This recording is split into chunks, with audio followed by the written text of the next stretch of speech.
Welcome to the Weekly Wrap. We are joined this week by Harrison Pitt, once again, contributing editor of the European Conservative, and by our very own Connor Tomlinson, and me, Luke Daniel. We're going to be speaking about the atrocity which occurred in Mannheim just recently. We'll talk about Trump's speech and, of course, developments in the Ukraine. Firstly, I mean, it's not a happy topic, but can you explain to us exactly what happened in Mannheim just a few days ago? So on Monday, perpetrator, we'll get onto the identity of the perpetrator in a moment, predictably, as happens almost as a daily occurrence in Germany now, ploughed a car into a crowd of innocent bystanders. I believe there's 11 injured, 2 have been killed. Most people would have seen the horrific photo of a woman's severed leg lying in the street, circulating on X. I think that's going to be lodged in people's minds for a very long time. The curious thing about this perpetrator is that all that we heard about it initially was that he was a German citizen. Now, that doesn't mean much, especially after last year, the on its way out SPD government brought in a series of citizenship reforms that made it easier for dual nationals to get citizenship, retain ties to their homeland. So people were thinking, well, much like the perpetrators of the previous Mannheim stabbing or the December Magdeburg Christmas market attack or the recent Munich car ramming attack, various attacks, there's a pattern here. It's probably an imported Islamist. And all that we know now is the perpetrator is called Alexander. He's in his 40s. He is a German citizen and he has apparently mental health difficulties, again, very nebulous, and that he has a previous conviction on a hate speech charge. So the suggestion is that if, judging by his profile, he could be a sort of Anders Breivik type accelerationist, playing into the ethnic conflict that has been imported ever since Angela Merkel said in 2015, "Wir schaffen das," and opened Germany's borders. The broader point here is that were it not for this imported conflict, these ethnic tensions which have been stoked by immigration and the multiculturalism strategy that has been enacted to, one, ensure that Germany cannot be accused of being racist because of Nazi atrocities in the past, but 2, to make all of these imported groups play nice. Were this not the case, you would not have an equally violent vigilante response by members of the native European German population who do not want this into immigration and failed integration strategy to take place.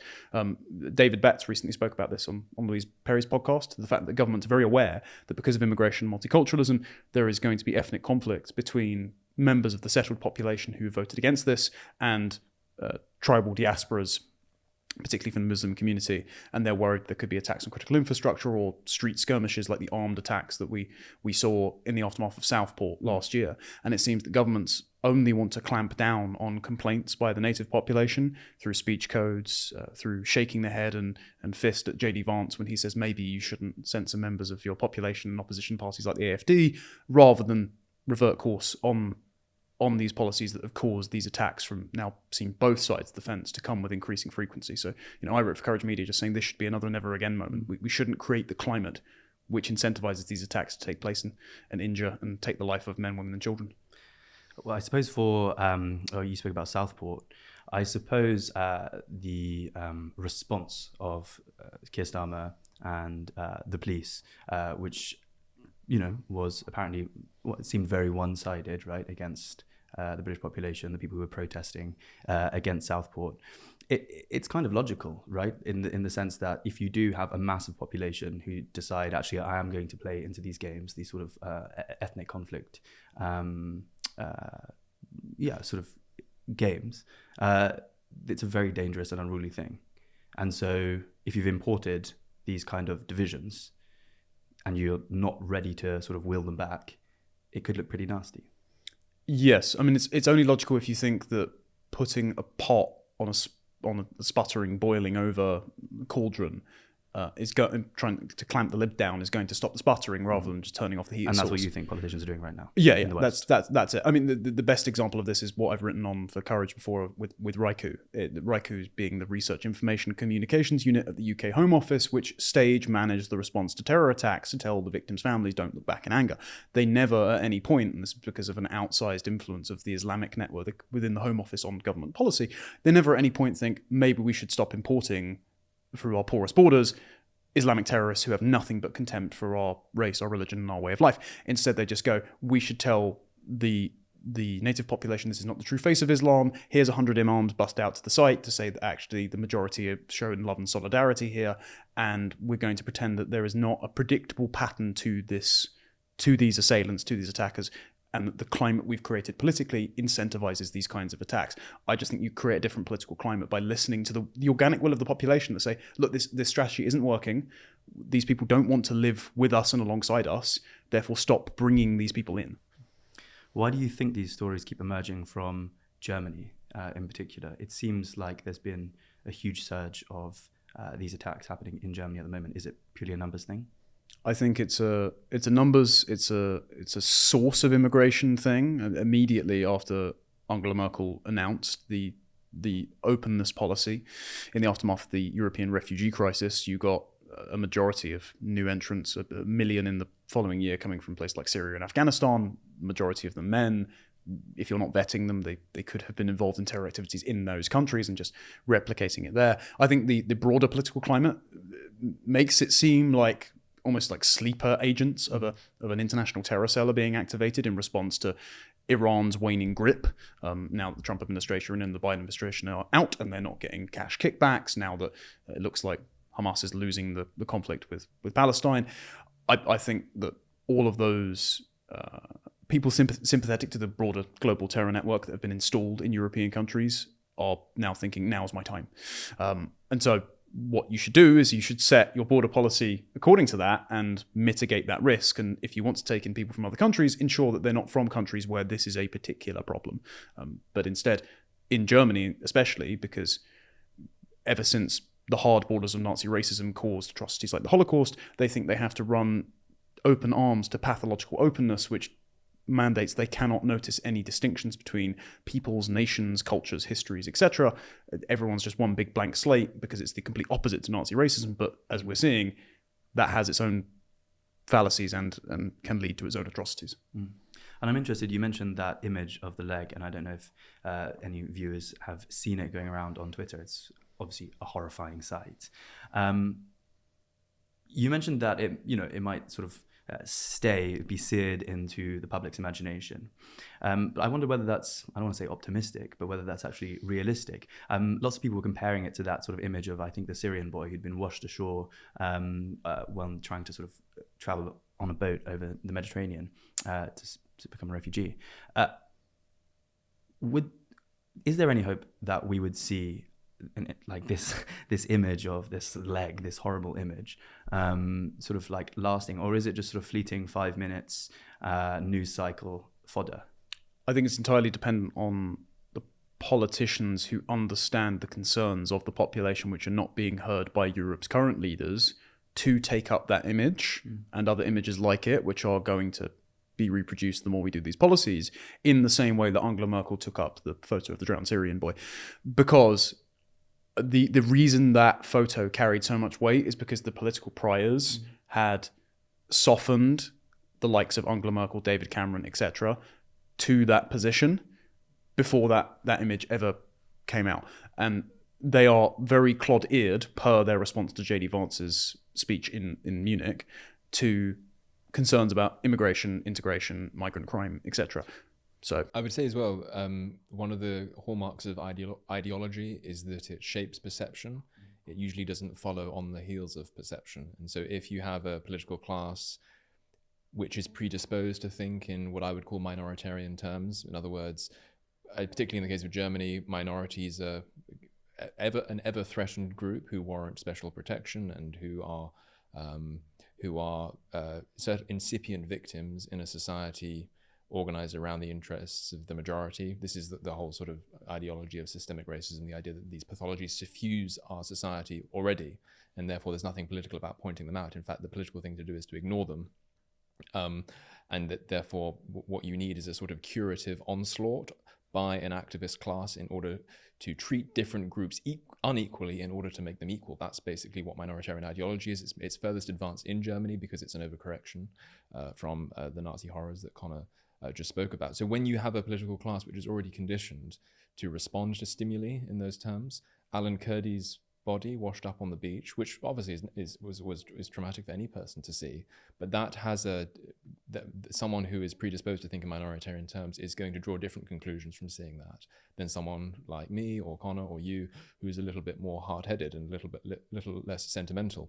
And I think that the same probably applies with the picture of that severed leg.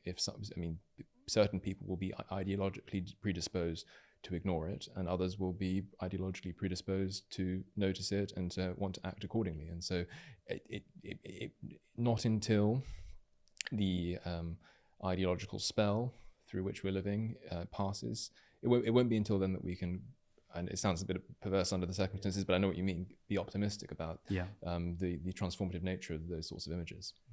And I suppose this is partly why the sort of accelerationist impulse is futile, aside from it being just sort of like abhorrent and ridiculous. Yes. Because if you don't have the people sort of galvanized and you don't have people behind you who really sort of understand what's at stake, these are lives at stake. These are the lives of like a poor young woman. If you don't have people understanding these things, no amount of horror that you can commit will sort of get people around on your... Most people don't really have their kind of Damascene moment. It's more gradual. And therefore, I doubt whether the accelerationist impulse, as regards images like that severed leg, are entirely correct. Well, I suppose we all hope that these are scenes that we will not see again in Germany or in Britain or in France or anywhere else in Europe, but that's not a guarantee. We fear to the contrary. Likely, Very much fear to the contrary. And as Sadiq Khan, our wonderful mayor of London, said that terrorism is just part and parcel of living in a big city these days, and Mannheim isn't even a very big city at all. So it's traveling beyond the metropolis is to very, very, very alarming, and entirely avoidable, and entirely needless. And even if it turns out that this was, as Connor hinted at, we don't know much about the details yet. It would be, but even though we're not residing in Germany, we don't want to prejudge the trial or even in moral terms speculate about the details. But let's say it was an Anders Breivik style attack, or attack like that Welsh guy Darren something or other did at Finsbury Park Mosque in sort of 2017. He drove into a crowd of Muslims. Even if it is that sort of attack, which would be horrific, it's still entirely avoidable because it's only because we have our political classes have invited demographic balkanization upon our societies that you get this kind of spiraling of ethno-religious violence in the first place. It wouldn't have got underway otherwise. Yeah, and it's worth sort of noting that those sort of this idea that the far right is causing all of this doing all of this terrorism, these kind of attacks are very few and far between. Indeed, yes. However atrocious they particularly in per capita terms as well, given how majorities are majorities by definition, and minorities are minorities by definition. Where if you look at the per capita numbers, it doesn't even come close. But and this is not certainly not a statement of.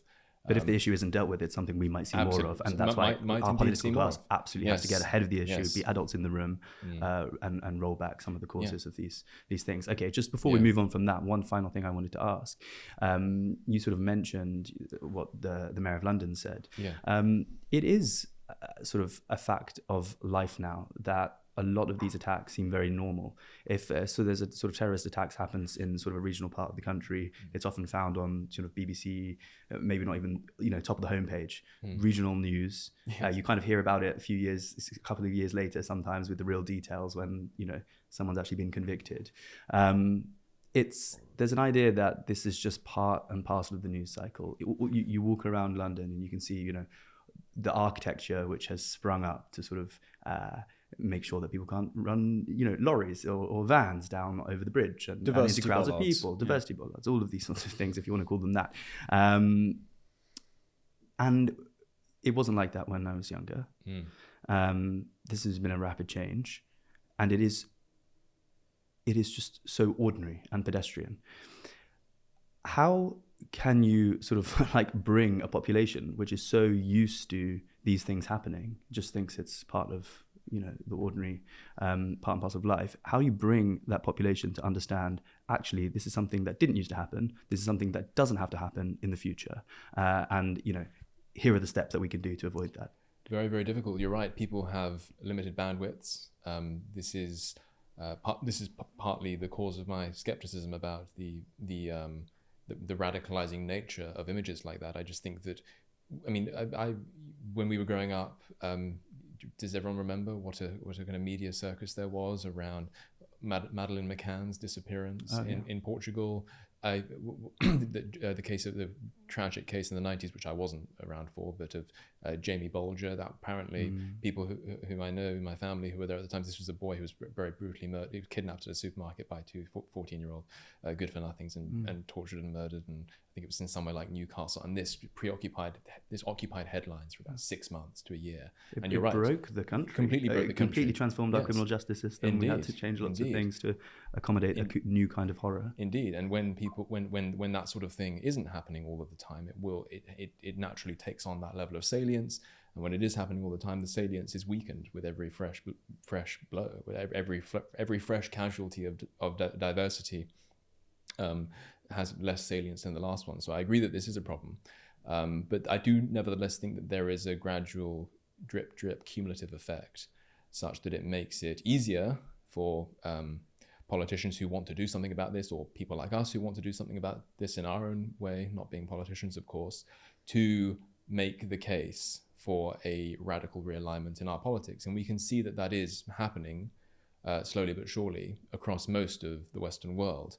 But unfortunately, given the limited nature of human beings' psychological bandwidth, it isn't just an instantaneous change that occurs. It takes more time. But I do think that there is nevertheless a kind of cumulative frustration, and I do think people know in their heart of hearts and can have it sort of gradually drawn out of them that this didn't actually used to be part and parcel of living in a big city. That we used to be across the West, we used to live in relatively, certainly Western Europe and in North America and in Australasia, we used to live in incredibly settled cultures with secure freedoms, with like very high functioning Rolls-Royce systems, all the rest of it. And this is an inheritance which we've gradually poured down the drain, or which our political classes have gradually poured down the drain. And so yes, cumulatively, I think that case can be made, and you can point to these examples. Although it is lamentable how quickly I find myself, as someone who's trying to stay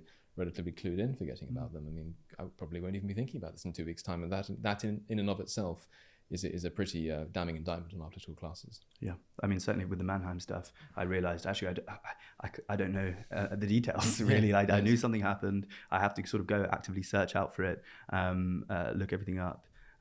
It's extraordinary. But speaking of political realignment, I think we should talk about the Ukraine and the developments there. I guess you both caught the meeting between President Trump and Zelensky, which sort of stop watching. ended in a bonfire. I was meant to be having dinner with a friend at the time, and we stuck it on, and we were watching it, perplexed. And then I watched the sort of whole thing later, and a bit more was revealed to me. What was your takeaway from that meeting? I don't know if we have the same idea.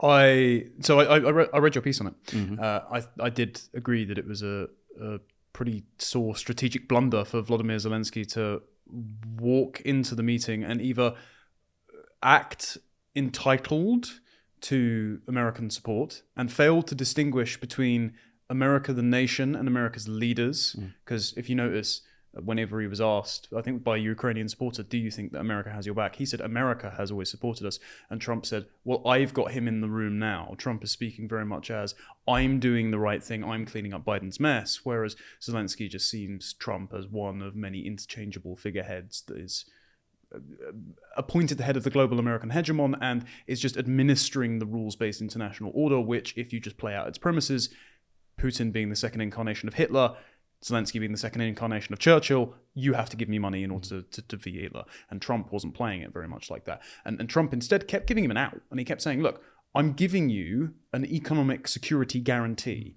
What I'm doing is I'm not stationing American troops overseas so I can keep the promise to my base that I'm not deploying American lads in forever wars, while also ensuring that there are American business interests there so that America will be able to guarantee Ukraine's security in the future because Russia doesn't want to pick a fight properly with the Americans. And it seems that Zelensky was either not getting it, just on a personal level, or was purposely trying to play divide and conquer using the media and the saber-rattling politicians of Europe so that if America wasn't going to dedicate troops, someone like Keir Starmer or Emmanuel Macron would be able to dedicate those troops anyway. Actually, I think the best person that's played this, and I hate the man, but it is Keir Starmer in this, because he knew that nothing would fly without America's approval. And so he could sit there and saber rattle and say, we want to deploy boots on the ground and planes in the air, brackets, so long as America says it's okay. So all of the very interventionist, let's say members of the older generation who will not actually have to physically fight boots on the ground war like we three chaps, were saying Starmer's standing up to Trump and he's looking like It's a global PR leader. coup. Exactly. It's a victory. But Starmer himself is saying, I'm actually not going to upset the global American hegemon. I've basically lied to Trump and said that, we have free speech in Britain and I haven't been taking down Churchill paintings. At the same time, he looks as if he's statesmanly. I think it's also just to give the devil his due for a moment, or to continue giving the devil his due. It's a very intelligent tactic for driving something of a wedge between different factions of the Anglosphere right, because for whatever reason it might go back to America's history of isolationism in the 1930s. It might also go back to George Washington's farewell address, where he warned Americans, and this emotion has remained very salient to Americans, against entangling themselves in European conflicts. But for whatever reason, the American right is not as virulently anti-Russia or anti-Putin. Well, no, let me be clear. They're not as virulently sentimental about the temporary flirtation with Ukrainian nationalism and trying to continuing that war as, say, the Canadian right, I would say broadly speaking, the British right, broadly speaking, and I mean here like the press and the parties and indeed the Kiwi and the Australian right, and I think that given that part of what's giving an energy boost to reform in this country at the moment, and which is scaring Keir Starmer, is the fact that there is this perception on the British right that there is a kind of counter-revolution underway in America, being led by Trump and J.D. Vance, and they have a direct line to Nigel Farage, and maybe we can get in on some of that action. There's a kind of excitement about forging transatlantic links, and I think Keir Starmer is aware of this, and I think he knows that if he can associate Farage with certain statements that J.D. Vance has made, certain statements that Trump has made, which I personally don't find objectionable at all, but which most of the Telegraph reading conservative class, I would say, in this country, conservative small c and large c, regard as perfectly horrific, that Starmer will be able to rein on the kind of the reform parade that's going on at the moment. So I think he's partly doing that too. He knows that there is a Farage is somewhat weak on this question, and that there is a certain amount of electoral capital to be won out of attacking him on those grounds. And so I think Starmer's played a bit of a blinder in that respect. That capital only exists insofar as the problem protracts. However, and Zelensky has now, in a blinding Trump victory, turned around and said, yeah, I'm sorry about that. I'm happy to sign the minerals deal in any time and place which is convenient to you. Please do not throw me to the wolves here. And so Starmer's positioned himself in the last 3 days very competently.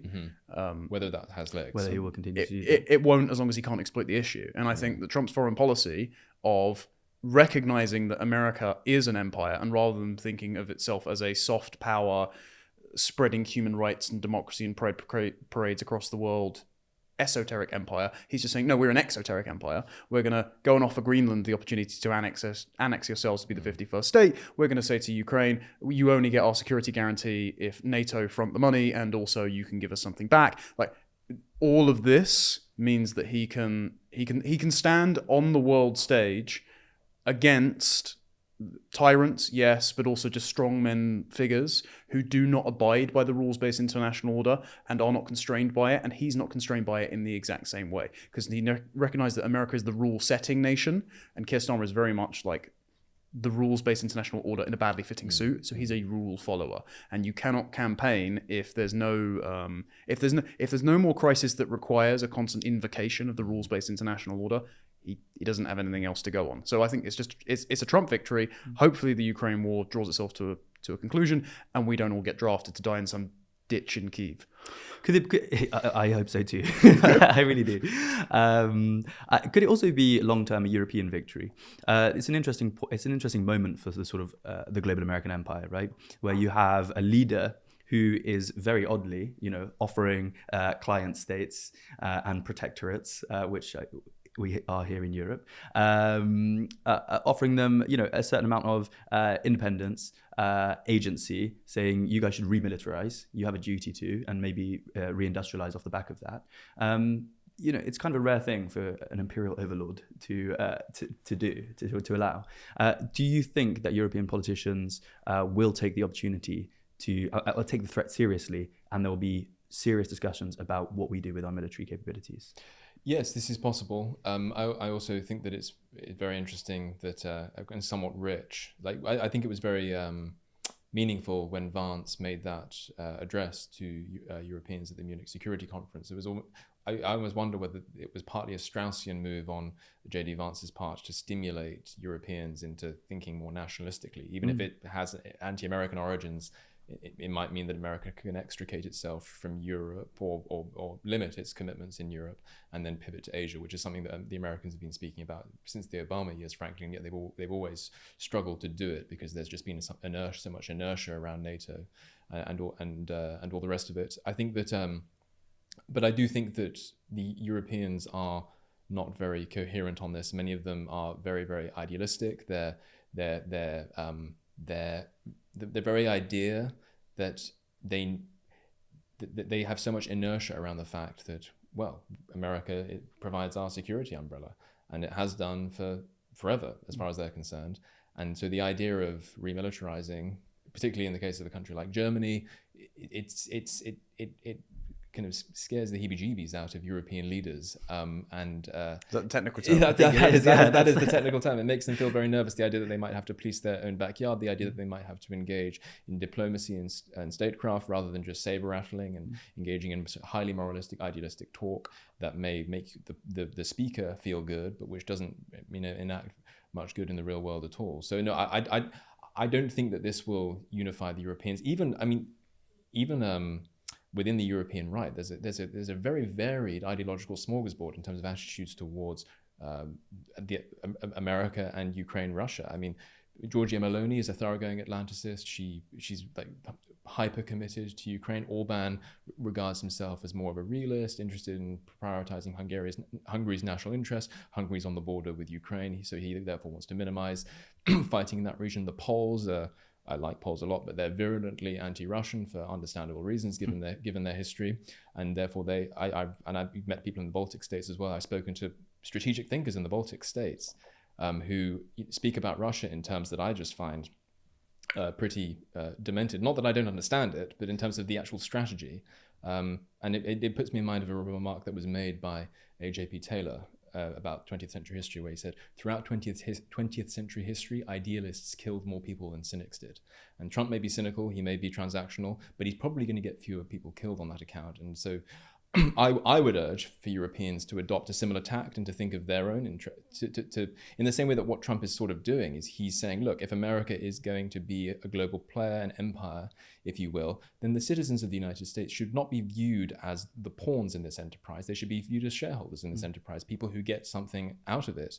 And I think that it's high time for European nations, whether individually or on some kind of pan-European continental basis, to think of themselves in these terms as well. But there's just so much history, there is so much inertia I think it's doubtful that that's going to happen anytime soon. Although once it does happen, there might be a preference cascade in that direction. It's interesting. That was basically the ask of J.D. Vance when he gave that Munich speech, right? That politicians treat their citizens in Europe as such.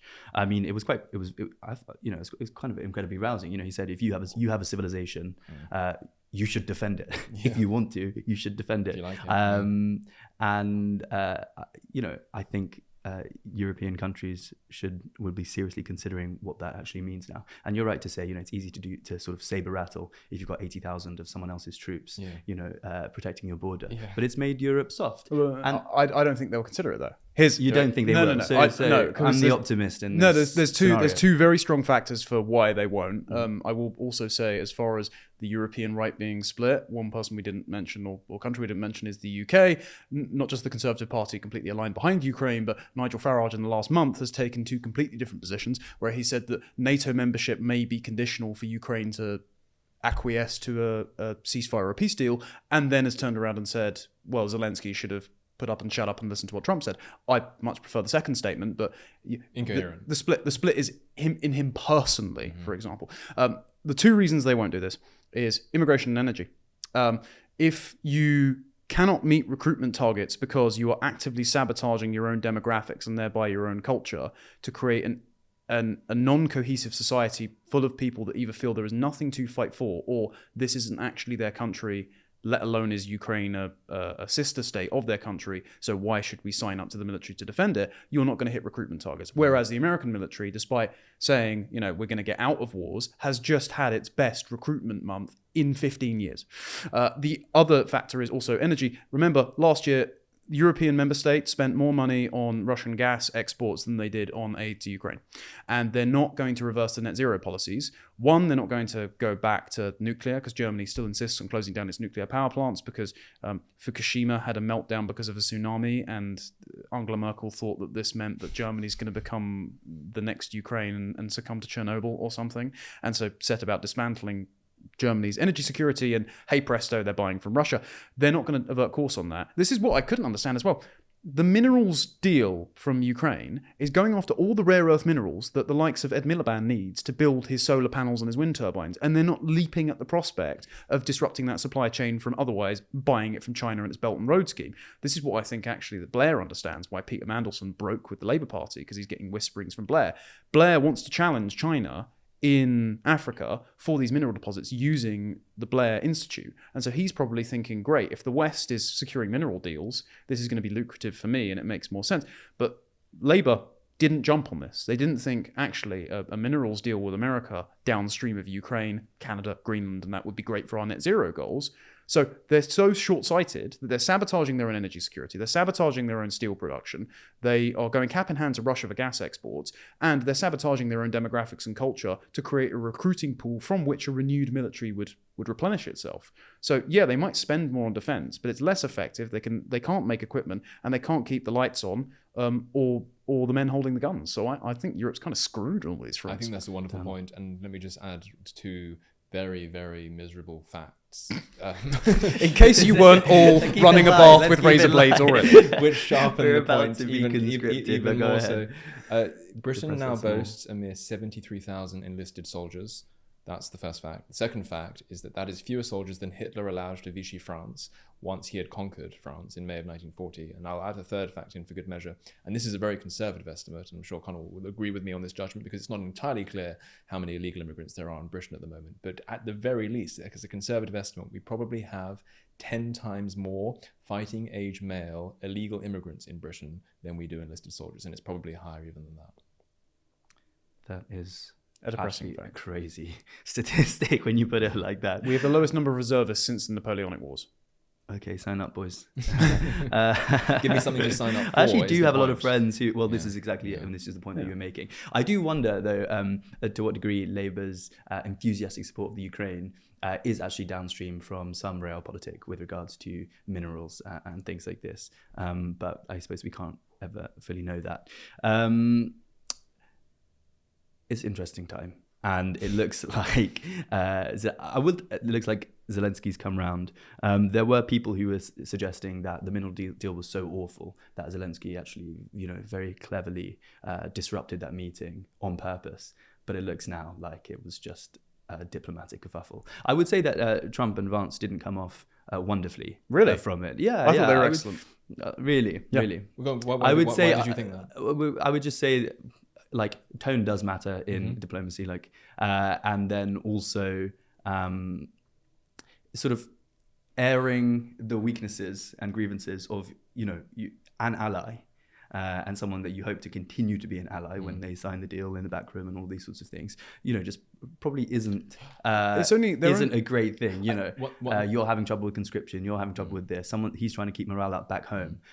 These are still active players, and this is still you're an active ally. And it just struck me as not sensible. But they're not necessarily an ally; they're a protectorate. Yeah, and this is Zelensky's major faux pas. Is he didn't recognize this. He saw them as a dialogue between equals, and he saw the desperation of his country as being compelling enough that America should front the cost for it. Where America is saying, you are one of many states, and unfortunately, for the Ukrainian people, their government is a particularly corrupt state. So the Americans are going, is all of our aid that we have been spending so far on this one particular satellite of the broader American empire, one, well spent, is this going to be a war we can win? And two, going to the people that need it and the places that need it. Well, if they're going to go no, then you're already on testy ground. So don't spend 40, 50 minutes shifting in your chair and muttering swear words under your breath. Interjecting. Yeah, proceeding and giving Cassius belli for JD Vance to turn around and say, hang on, didn't you campaign for Kamala Harris, like 20 minutes ago, and now you want all of our money? Like, I think Zelensky's actually played this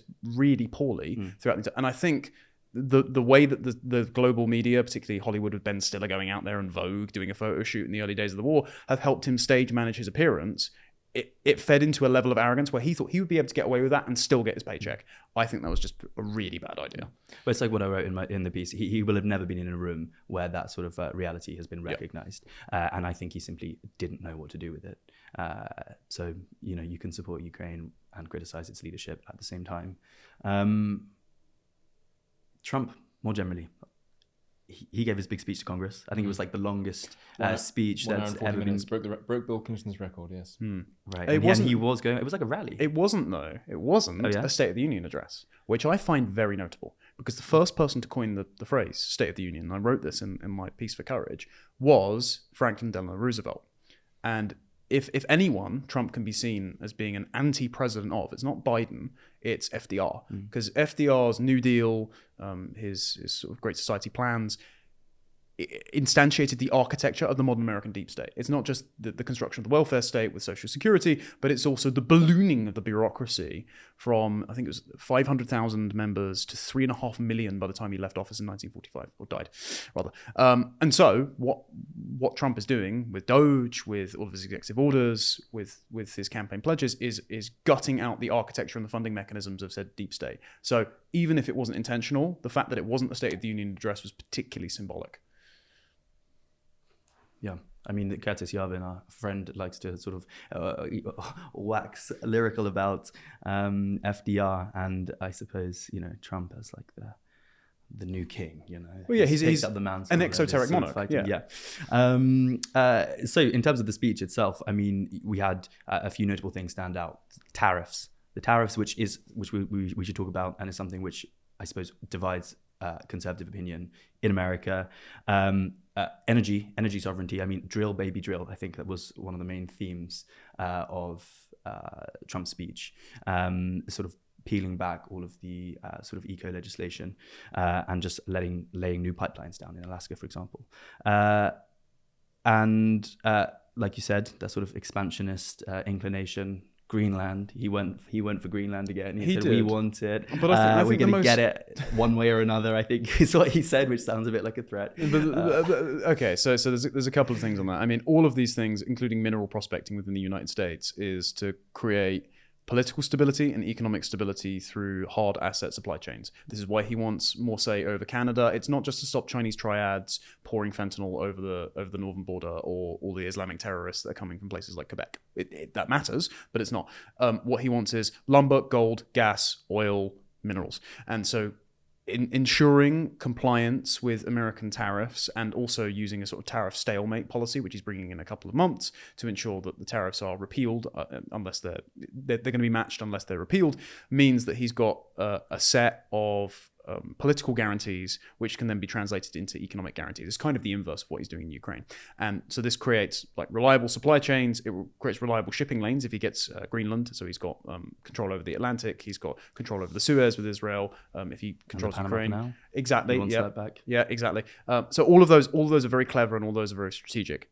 But I will say, actually, the best takeaways from the speech were all of the personal touches that he put in there, because of course Trump's enemies, the performative theatre kids that had the sign saying Musk steals, which shows how entitled they are to, taxpayer cash being redistributed to their client groups, and all dressed in pink as well. There are lots of women Democrats in pink suits. Yeah, it's very 2014 People feminism. Do love a uniform, don't they? Yeah, well, exactly. Theatre kids, it's a costume. Kids playing dress up. As a former theatre kid, hey, camera light. I think actually the personal touches mattered most. Like the bit that actually got me, and even my stone heart welled up a little bit, was having Laken Riley and Jocelyn Nungare's family in the audience, because Trump actually does care about the Angel families. They're completely neglected by Biden. The situation was made way worse by over 10 million southern border crossings, including many murderous gang members that entered the country and took the lives of those girls.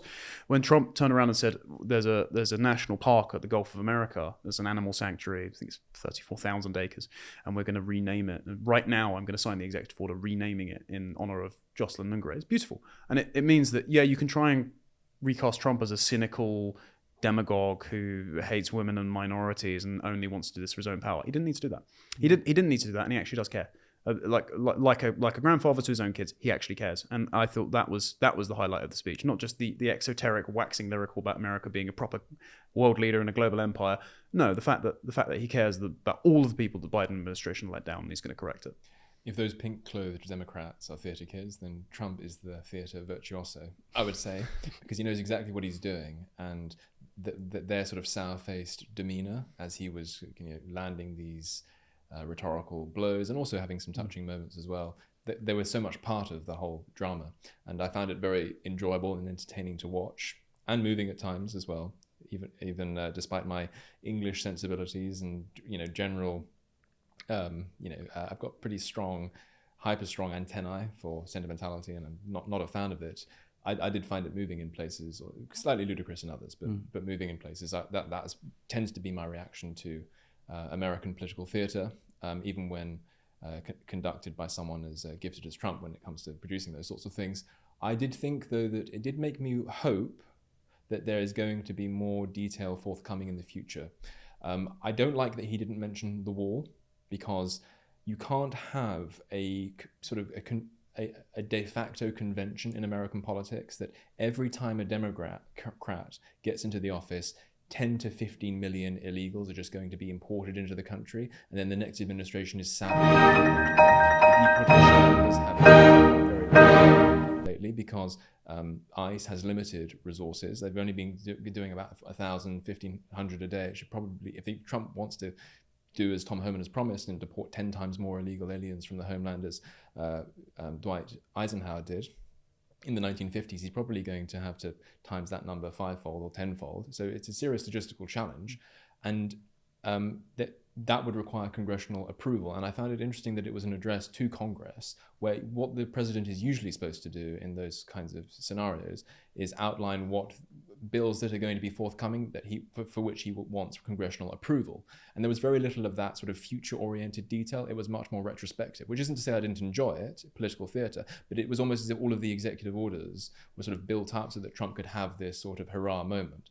And I'm not neglecting that in the least, but I do think that you need to make it very, very clear that Republicans in democratic politics in the United States are not going to tolerate a scenario where we spend 4 years of we spend our whole administration purely correcting the mistakes of the last one. We need to also make sure that the incentives for the Democrats to engage in that kind of replacement migration don't exist anymore, because the deportation efforts are just going to be ready and underway, and that there is a solid border wall. Because it's very easy for an incoming Democrat to repeal a technical correction at the border like Remain in Mexico. It would be much harder for them to dismantle a physically built wall. And he's gone quiet on the wall, and he's been very muted about trying to accelerate the deportation effort. So I wish there had been more details on that.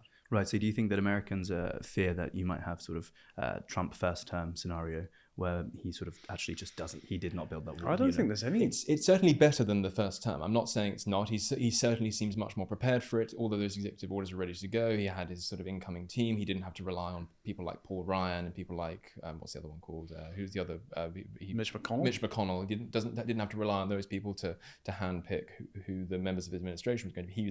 He has been ready to that extent, but it's been very executive orders based so far, less congressional legislation based. And I want to see more details about what he wants to pass through Congress, spending bills he wants to pass through Congress in order to ramp up those deportation efforts. Because otherwise, it's just going to become a permanent political fixture, which it kind of already has been. Since Reagan was foolish enough to give amnesty, he trusted that the Democrats would honor his desires for a sealed border in, I think, 1986, and he gave amnesty to these illegal immigrants. Very naive, one of the most naive things Reagan ever did. One of the only naive things Reagan ever did, because he was a pretty good president in most respects, but that, to my mind, tarnishes his legacy. There has been sort of a permanent political fixture in Democratic in U.S. politics since I would say certainly since 1965. Certainly since the 1980s, maybe even since the Immigration Act of 1965, that the Democrats have a solid electoral stake in trying to make America as diverse as possible and trying to make sure there is as much hyper-dependent third world immigration into America as possible, because those people make solid Democrat constituencies. And this is why California, having been a fairly competitive state, the home of Nixon and Reagan, is now effectively a one-party state because it has just been so wildly demographically balkanized. We don't want the future of the United States to look like the future of California. And that's the fear for Texas. Exactly, indeed. So Trump needs to make it clear that this is not going to be tolerated as a kind of new, as a sort of new status quo. It is going to be reversed, and I wanted more detail on that, much as I enjoyed the theatre. Okay, so as much as you had the sort of the enthusiasm of the rally, you want some sort of you want numbers. Yes. You want it to be slightly more sensible. Yes. Okay, I think that sort of sums up Trump's speech, and obviously we touched on Mannheim and what's going on in the Ukraine. No doubt there'll be further developments on that in the coming weeks, which we will probably talk about. But that has been the weekly wrap with Harrison Pitt and Connor Tomlinson and myself, Luke Daniel. Thank you.